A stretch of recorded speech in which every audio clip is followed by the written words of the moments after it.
주말 사이에 러시아 우크라이나 전쟁이 정말 긴박하게 돌아가고 있죠. 특히 러시아 내분 사태가 일어나면서 정말 긴박하지요. 지금 보는 이 사람이 러시아 용병을 이끄는 와그너 그룹 수장의 프리고진입니다. 프리고진은 사실 푸틴의 최측근이랐죠. 뭐 푸틴의 식자재를 뭐 대든 사람, 그래서 푸틴의 요리사로 불리는 사람인데 승승장구를 하면서 용병그룹, 러시아는 조금 특이합니다. 전쟁에서 보면 러시아는 전쟁을 할 때 두 축으로 전쟁을 하죠. 하나는 정규군이 있고 하나는 용병이 있습니다. 용병.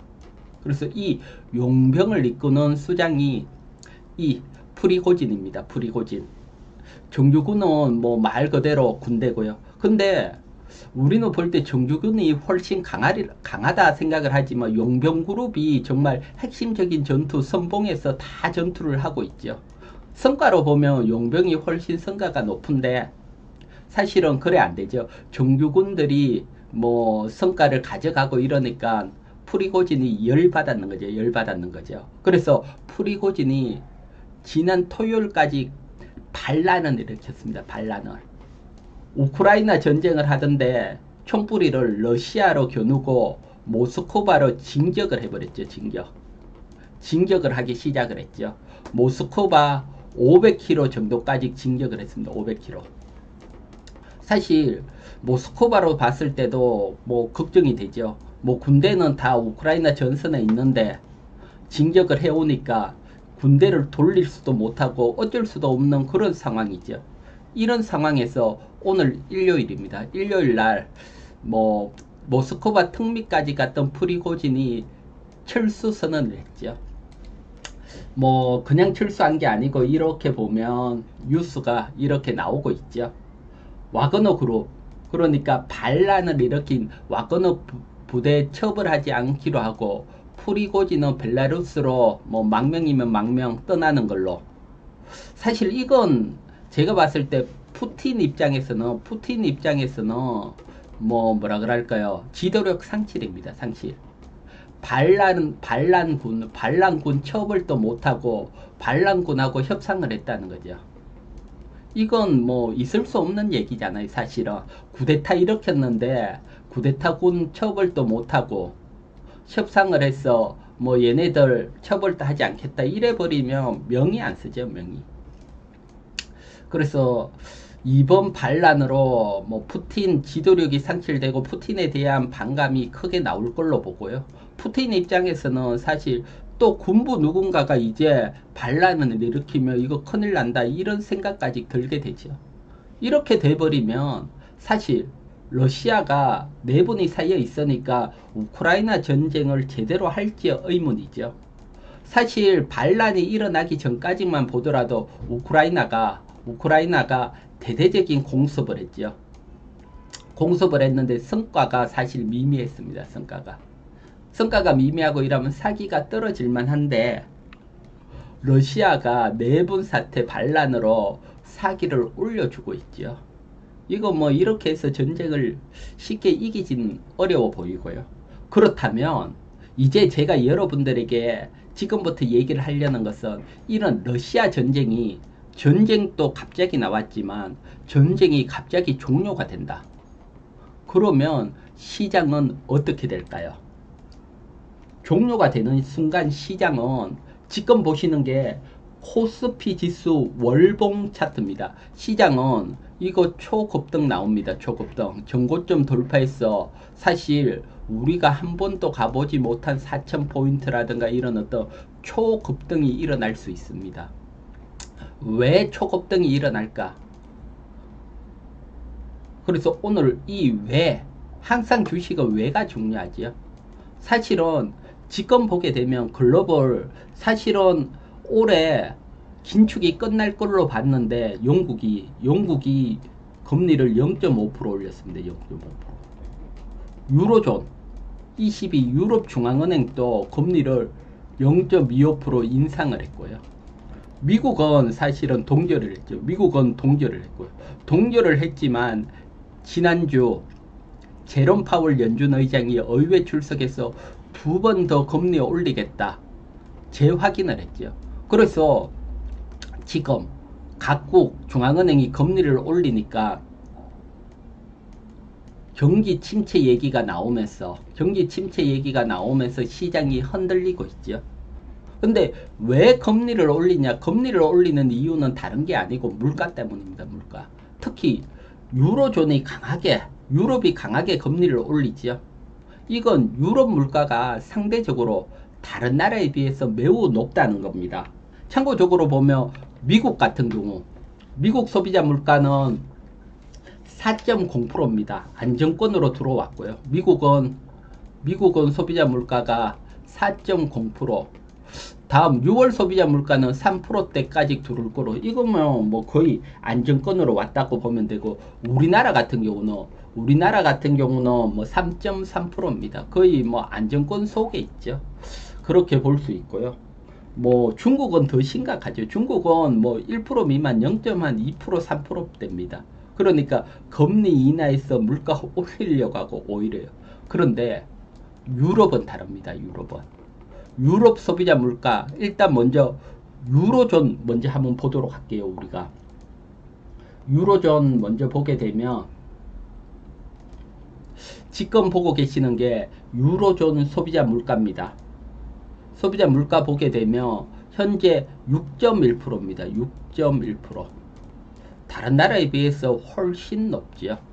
그러니까 ECB 중앙은행이 미국 동결을 해도 금리를 0.25% 인상을 하고 또 추가적으로 또 인상하겠다, 이 얘기를 한 거죠. 물가가 워낙 높으니까. 그래서 유로존도 사실은 금리를 늦게 올렸지만 벌써 금리가 4%대입니다. 또 추가로 인상을 하게 되고, 유로존 금리 인상을 하게 되면 사실 유로화가 강세로 가게 되고요. 상대적으로 달러는 약세로 가죠.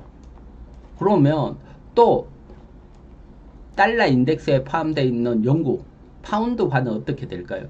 영국 물가는 더 심각합니다. 영국 물가 한번 보도록 할게요. 우리가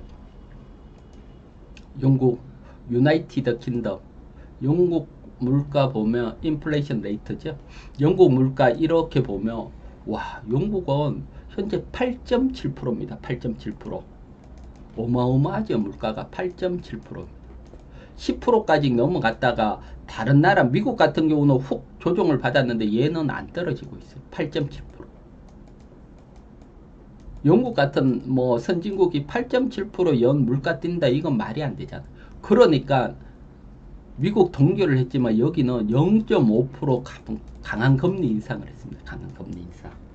사실 금리 인상을 하면 파운드화가 확 강세로 가면서 달러가 강하게 약세로 가야 되는데 워낙 높다 보니까 금리를 올리더라도 파운드화가 잘 위로 튀지를 못해요.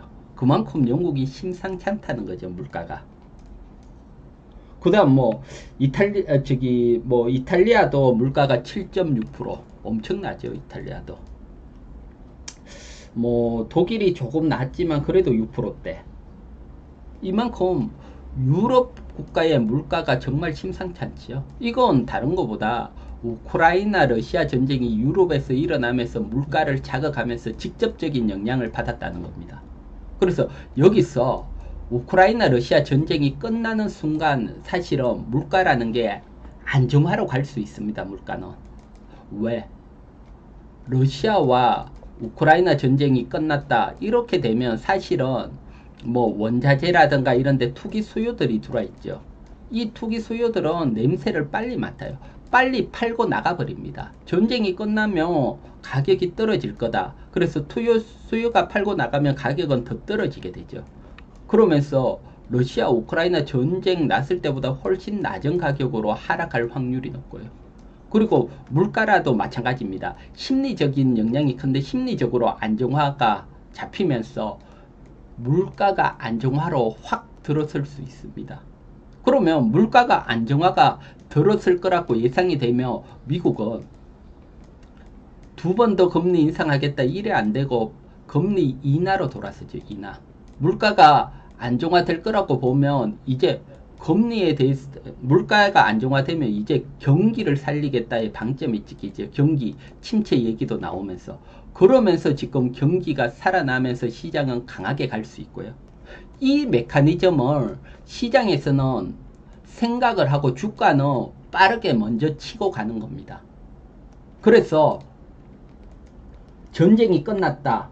그렇게 되면 우리 코스피 지수 기준으로 보면 이거 확 날아갑니다. 코스피 지수 기준으로. 그래서 무조건 매수해야겠죠. 전쟁이 끝나면. 확 날아가게 되고요. 또 원화는 강세로 확 가게 됩니다. 상대적으로 달러는 약세로 가게 되고요. 그래서 환율 측면으로 보면 원화 강세에 베팅을 해야 되고요.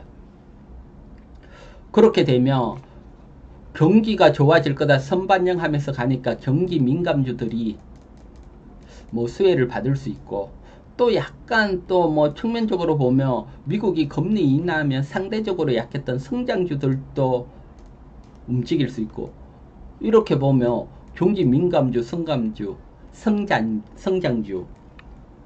주식 전체가 상승을 할 수 있다. 이렇게 돼버리죠. 그러니까 생각보다 강한 불을 뿜고 가는 겁니다. 불을 뿜고. 항상 제가 느끼는 겁니다. 주식을 하면서 제가 느끼는 건데, 어떤 일이 발생을 하게 되면, 미래에 이런 일이 발생이 되면, 여기 과거입니다. 현재. 쉽게 말해서 우크라이나 전쟁이 끝나면 어떻게 된다. 전쟁이 끝나기 전에 지금 시점에서 예상을 하죠. 예상을.